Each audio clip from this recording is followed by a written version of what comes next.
It was November 24th, 1971. No one in Seattle expected that Dan Cooper would turn a routine Thanksgiving Eve flight into the most enduring airborne mystery in American history.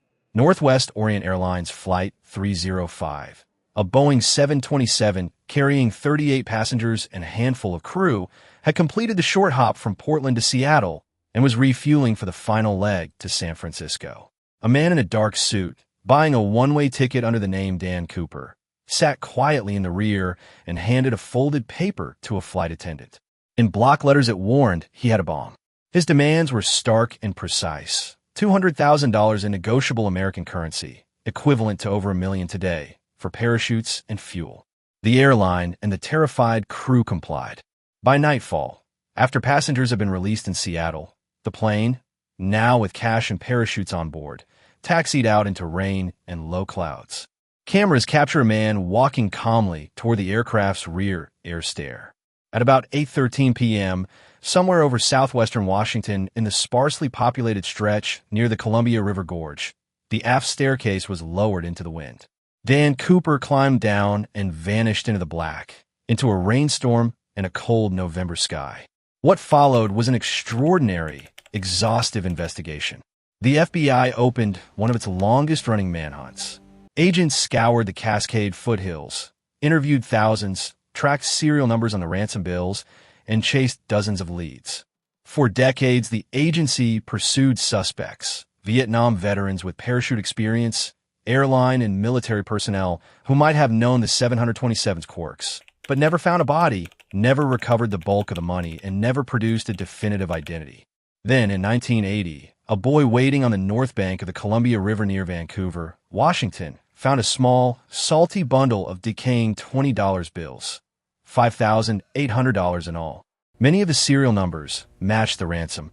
The discovery re-energized investigators and the public alike. Did the money wash ashore from a failed landing? Had Cooper survived and hidden his loot? Or had he died and nature finally revealed a fragment of the truth? Out of the gaps rose competing theories, each with its own logic and its own weaknesses. The simplest is the death hypothesis. Cooper misjudged the weather and terrain, his parachutes failed, and his body was swallowed by the dark timberlands. That explains the lack of subsequent sightings and the partial recovery of bills, but leaves the mystery of why so little of the money was ever found. The survival theory says Cooper landed safely, shed his clothing, and built a new life under a new name.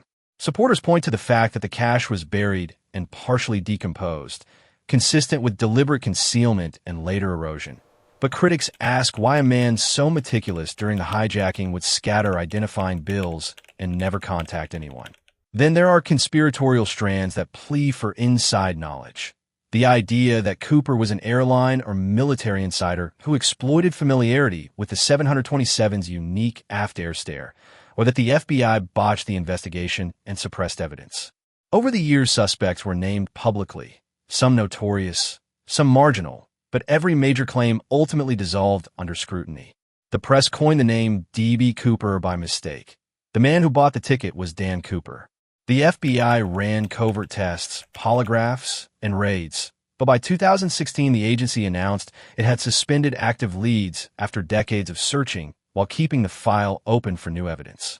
What remains indisputable is how this single night entered the American imagination. It was an act of audacious simplicity. A paper note, a briefcase of cash, a rear door, and an unknown man slipping into the storm. The unanswered questions, the man's identity, his fate, the fate of most of the money, are what turned a crime into legend. For investigators, family members of passengers, and the millions who followed the case, Cooper's jump is more than a case. It is an adventure that exposed the edges of law enforcement, the limits of forensic science at the time, and the appetite of a country captivated by a perfect, unsolved puzzle. Decades later, the image endures, a silhouette against the night, a Boeing stairway down, the hush of wind over the Columbia. Whether Dan Cooper died on that rain-slick slope or escaped to begin anew, his disappearance remains one of the 20th century's great North American mysteries, equal parts adventure, investigation, and conspiracy, still whispering from the riverbanks.